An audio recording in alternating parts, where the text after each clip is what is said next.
Hello everybody and welcome back to my continuation of my book reading of The Invisible Man. Chapter 10. The Invisible Man Loses His Temper. While these things were going on in the parlor, and while Mr. Huckster was watching Mr. Marvel as he leaned smoking his pipe against the gate, Mr. Marvel and Teddy Humphrey stood talking nearby. Suddenly, there was a loud knock on the door of the parlor. A cry, and then silence. "Hello?" said Teddy Humphrey. "Hello," from the bar. Mr. Hall and Teddy looked at the door. "Something's wrong," said Hall. For a long time they listened.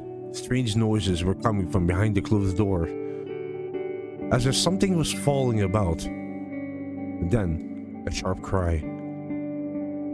No, you don't." Then silence. "What's that?" exclaimed Humphrey in a low voice. "Is everything all right there?" called Hall. "Quite right," came Mr. Bunting's voice. "Quite. Don't come in."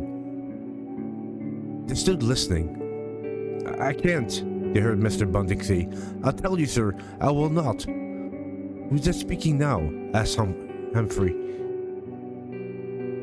"Mr. Cuz, I suppose," said Hall. "Can you hear anything?" Silence. "Someone is throwing the table around," said Hall.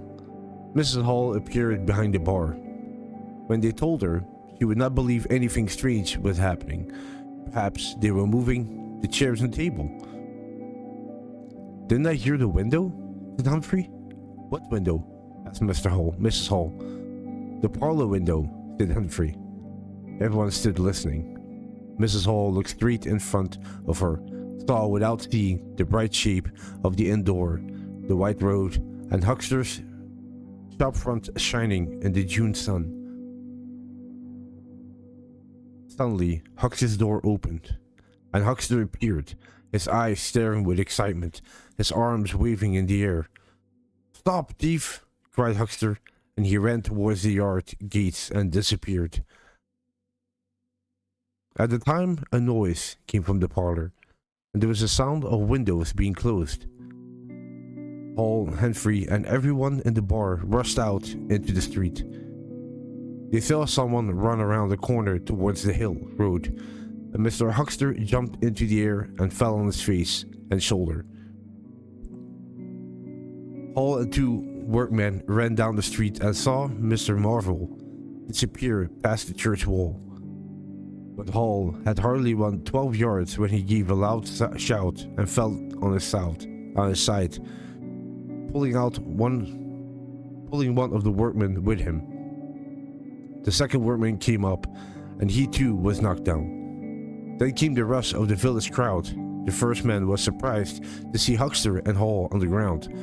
And suddenly something happened to his feet, and he was lying on his back. The crowd was falling over him, and he was being sworn at by a number of angry people.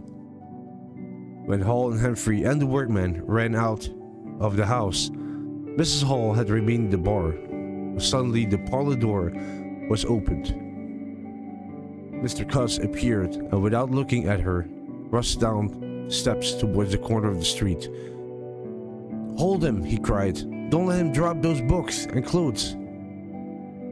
You can see him so long as he holds them."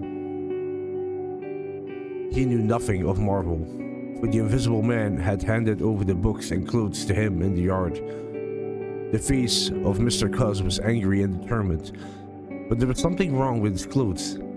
He was wearing a tablecloth. "Hold him," he shouted. "He's got my trousers and all the vicar's clothes." Coming around the corner to join the crowd, he was knocked off his feet and lay kicking on the ground. Somebody stepped on his finger. He struggled to his feet. Something knocked him again and threw him on his knees again. He saw that everyone was running back to the village. He rose again and was hit behind the ear. He set off straight back to the village inn as fast as he could run, and on his way he jumped over the body of Huckster, who was now sitting up. Behind him, as he was halfway up the inn steps, he heard the sudden cry of anger above the noise, and the sound of someone being struck in the face. He knew the voice as that of the Invisible Man. In another moment, Mr. Cuz was back in the parlor. "He's coming back, Bunting," he said, rushing in. "Save yourself." Mr. Bunting was standing in the window, trying to dress himself in the curtains and the newspaper. "Who's coming?" he said, so surprised that his dress nearly fell off him.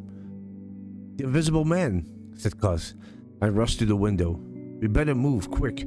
He's fighting like a madman." In another moment, he was out in the yard.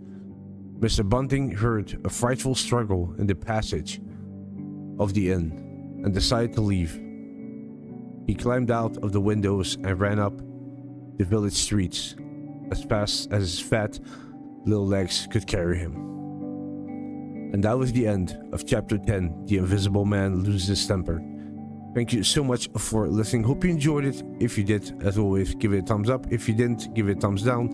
Leave some comments behind or consider subscribing if you want to hear the rest of this book reading. Thank you so much for listening. Take care. Bye-bye.